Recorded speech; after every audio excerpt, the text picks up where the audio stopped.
Magandang umaga mga kabay. So meron po akong estimate dito 39136 letter E. Ang model nito mga kabay DWD014. Ayan. Yung chuck nya 3.8. So yan mga kabay, sinaksa ko na po. Ayan.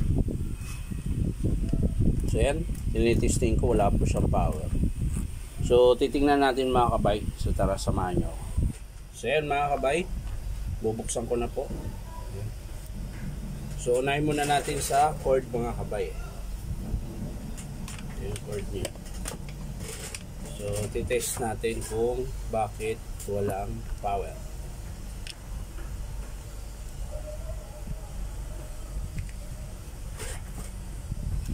So yan yun mga kabay. Ayan.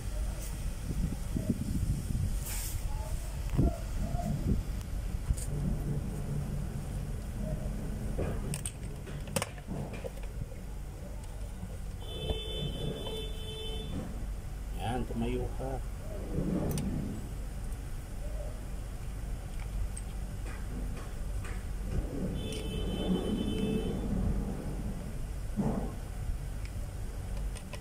So yan mga kabay, titest ko po. Ayan, meron po yung blue. Ayan. Meron po yung blue. So yung brown, yung kabila mga kabay. Ayan, wala po siya mga kabay. So titingnan natin yung brown mga kabay. Bali, kakalasin natin.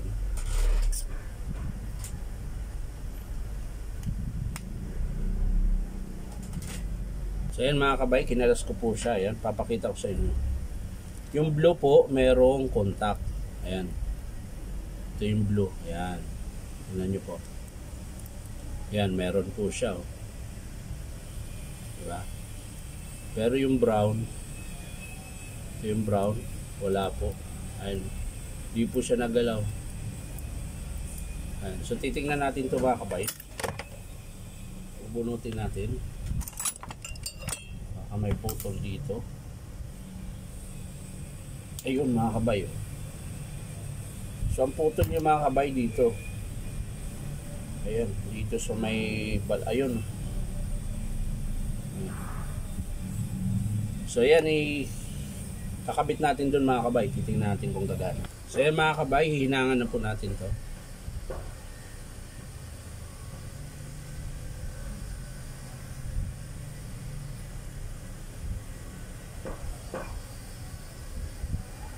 Para hindi siya mga kabay, hindi siya mapuputol kaagad pag hinigpitan natin yung screw.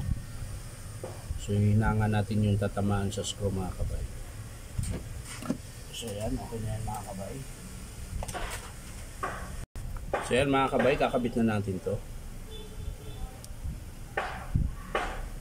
Yan. Tapos hihigpitan natin yung screw.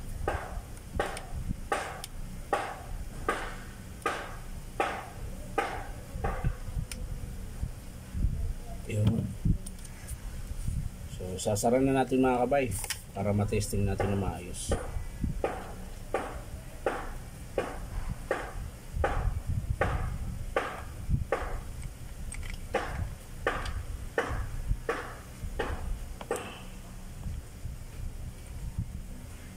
So ayan mga kabay,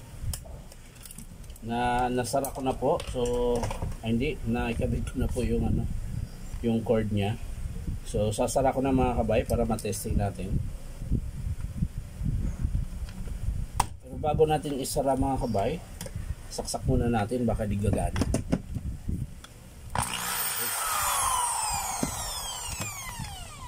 So gumana siya mga kabay. Lalagyan na natin ng screw.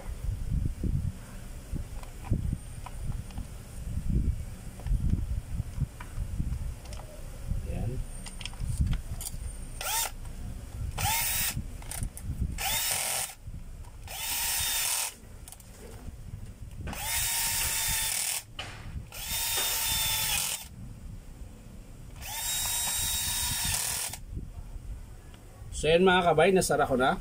So yan, testing na natin.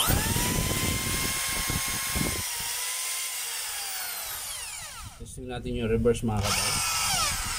forward.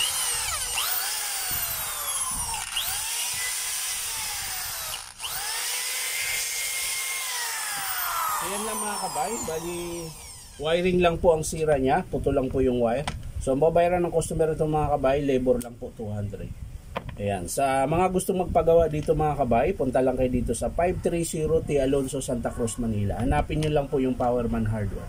Yan lang po mga kabay, maraming salamat, bye bye.